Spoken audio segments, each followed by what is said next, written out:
रस्त्यांच्या दुरावस्थेवरून ठाकरेंच्या शिवसेनेचे नेते आणि माजी विरोधी पक्षनेते अंबादास दानवे यांनी टीका केली।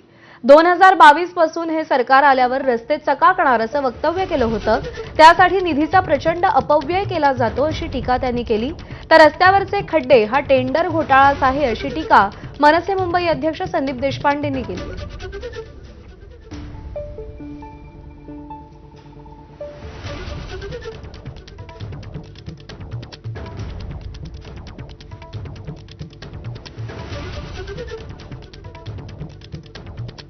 तर रस्त्यांवरच्या खड्ड्यांवरून आता विरोधी पक्षातल्या नेत्यांनी देखील टीका करायला सुरुवात केलेली आहे।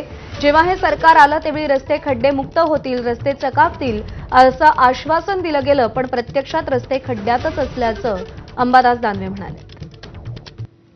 अशा पद्धतीने हे सरकार आताचं याला जबाबदार आहे। आता खड्डे, मागच्या सगळ्या भाषणं आठवा, मागच्या सगळ्या घोषणा आठवा, तुमच्याच मीडियावर चॅनलवरच्या काढा, रस्त्याविषयी काय बोललेले, खड्ड्याविषयी काय बोललेले। परंतु आज ही मुंबई असो की महाराष्ट्र असो, मी आता संभाजीनगरहून बाय रोड आलो हिंगोलीला, समृद्धी महामार्ग खराब झालेला आहे बऱ्याच ठिकाणी। ज्या समृद्धी मार्गावर हजारो कोटी रुपये खर्च केले तो मोठ्या प्रमाणावर खराब झालेला आहे। आणि म्हणून मला असं वाटतं या राज्याची दयनीय अवस्था या सरकारने करून ठेवलेली।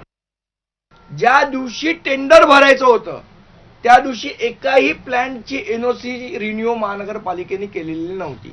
म्हणजे सगळ्या प्लॅनची एनओसी रद्द होती त्यावेळेला। त्यामुळे बऱ्याचशा कंत्राटदारांनी ते कामच भरलं नाही की आपल्याकडे एनओसी नाही, आपण काम कसं भरणार। आणि जेव्हा टेंडर फ्लोट झालं काही लोकांनी भरलं, विदाऊट एनओसी भरलं।